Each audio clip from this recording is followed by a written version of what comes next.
محمد کے پیروکاروں، ابو سفیان نے بلند آواز سے کہا، کیا تم میں محمد صلی اللہ علیہ وسلم زندہ ہیں؟ رسول کریم صلی اللہ علیہ وسلم نے آواز سنی تو اپنے ارد گرد بیٹھے ہوئے مسلمانوں کو اشارہ کیا کہ وہ خاموش رہیں۔ ابو سفیان نے اپنا سوال اور زیادہ بلند آواز سے دہرایا۔ اب بھی اسے کوئی جواب نہ ملا۔ کیا ابو بکر تم میں زندہ موجود ہے؟ ابو سفیان نے بلند آواز سے پوچھا۔ اب بھی اسے کوئی جواب نہ ملا۔ 3 بار پوچھنے کے باوجود بھی مسلمان خاموش رہے۔ کیا عمر زندہ ہے؟ ابو سفیان نے پوچھا۔ اب کے بھی مسلمانوں نے خاموشی اختیار کیے رکھی۔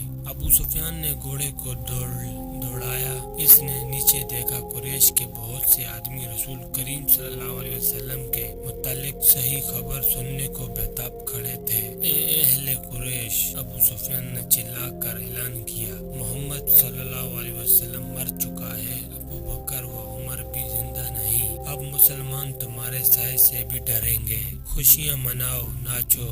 اہل قریش ناچنے اور بلڑ مچانے لگے، لیکن گرجتی ہوئی ایک آواز نے انہیں خاموش کر دیا۔ اے خدا کے دشمن!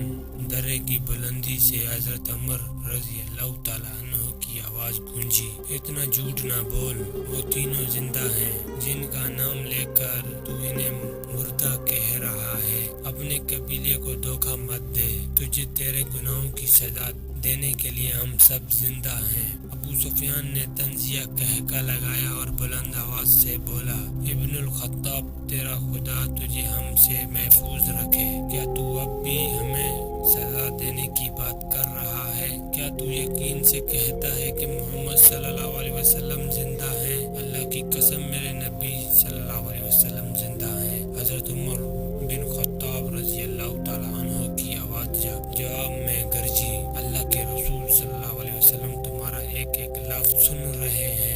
عربوں میں رواج تھا کہ ایک معرکہ ختم ہونے کے بعد دونوں فریقوں کے سردار یا سالار ایک دوسرے پر تانوں اور پھپتیوں کے تیر برسایا کرتے تھے۔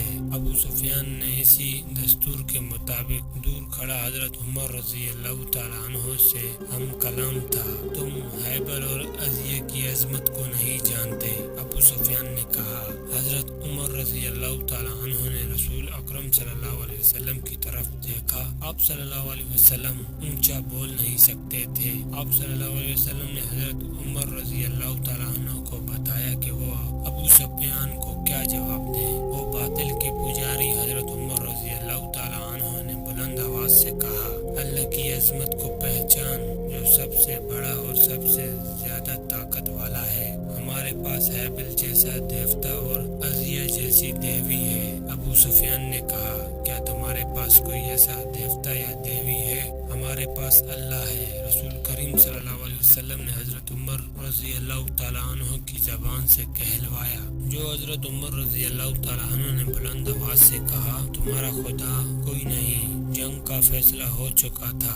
ابو سفیان نے کہا، تم نے بدر میں فتح پائی تھی، ہم نے اس پہاڑی کے دامن میں تم سے انتقام لے لیا۔ اگلے سال ہم تمہیں بدر کے میدان میں ہی مقابلے کے لیے للکاریں گے انشاءاللہ۔ حضرت عمر رضی اللہ تعالیٰ عنہ نے رسول اللہ صلی اللہ علیہ وسلم کے الفاظ بلند آواز سے دہرائے، اب تمہارے ساتھ ہماری ملاقات بدر کے میدان میں ہی ہوگی۔ ابو سفیان نے گھوڑا موڑ کر 2 قدم ہی چلا ہوگا کہ اس نے گھوڑے کو روک دیا۔ اے عمر، ابو بکر اور محمد صلی اللہ علیہ وسلم!